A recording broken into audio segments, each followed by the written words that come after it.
लोग कहते हैं यह सिर्फ एक कहानी है, लेकिन जंगल आज भी गवाही देता है।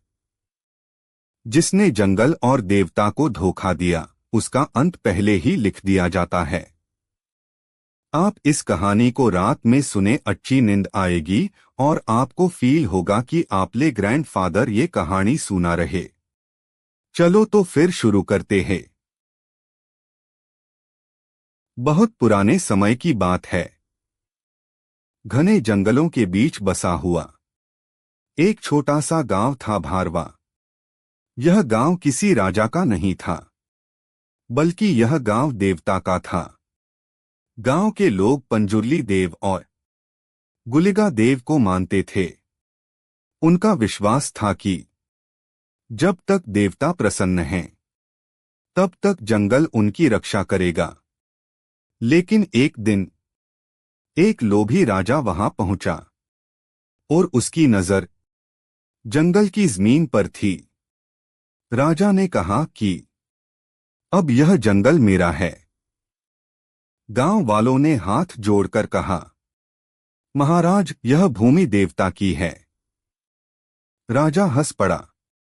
उसने सभी को झूठा वचन दिया और बोला, मैं केवल कागजों में नाम चाहता हूं। पर उस रात जंगल में भयानक सन्नाटा छा गया। अचानक अग्नि प्रकट हुई और देवता की आवाज गूंजी, जो जंगल का नहीं होता, उसका राज्य भी अधिक समय तक नहीं टिकता। राजा डर गया, लेकिन समय बीतते ही उसने अपना वचन तोड़ दिया। कई वर्षों बाद उसी राजा का पुत्र उसी अहंकार के साथ गांव में आया। पर अब गांव में एक साधारण सा युवक था, रुद्रा। वह देवता में विश्वास रखता था, लेकिन उनके भार से भागना भी चाहता था।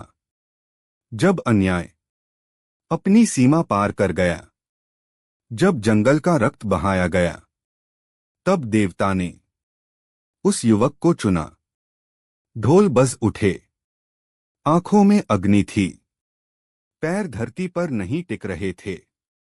देवता उस युवक के शरीर में उतर आए। उस रात जंगल बोला और पापी का अंत हो गया। सुबह हुई, जंगल शांत था, गांव सुरक्षित था और गांव वालों ने समझ लिया, देवता केवल मंदिरों में नहीं होते।